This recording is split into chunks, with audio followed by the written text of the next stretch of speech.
Welcome back, sports fans. I'm Taylor Bishop. Straight to the hardwood, the Florida State women's basketball team made history on Monday night. FSU was announced the number 2 seed, which is the highest in school history.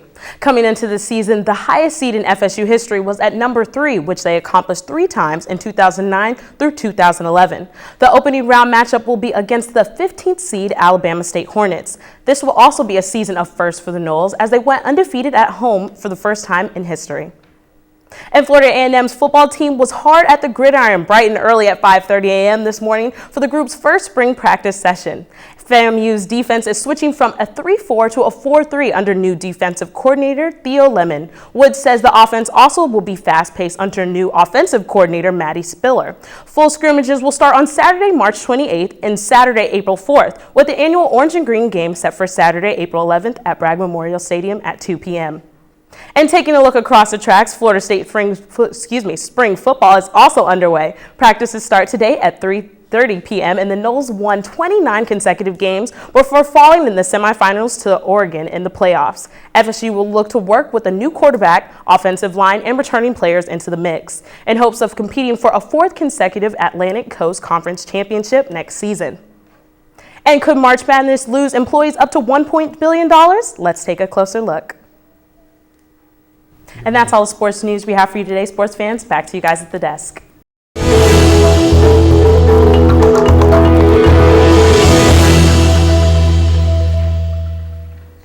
Welcome back to News 25. I'm Taylor Bishop with your sports. Florida State Seminoles baseball team took on the Florida Gators in a game that ended with a victory for the Noles. They defeated the 5th-ranked Gators with an 8-3 victory. The Seminoles are ranked number 8 in the country, and this win broke a 5-game losing streak for the Gators.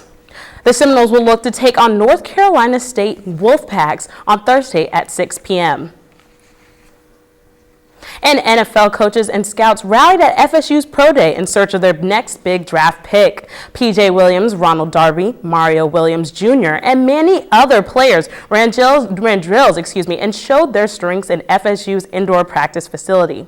Star quarterback Jameis Winston threw a total of 102 passes, almost double the amount of passes of the usual Pro Day. And former players Greg Reed, Lonnie Pryor, and Chad Abram were in attendance. And also, FAMU had their Pro Day as well. Players Damian Fleming and Terry Johnson brought their A game. Here's a closer look of all FAMU Pro Day festivities. Now let's take it to the NBA. It was the Spurs in the Heat territory last night. In the first quarter, Tony Parker decides to spin things up with a layup in the basket, leading the San Antonio 8-4 in the first seconds of the play.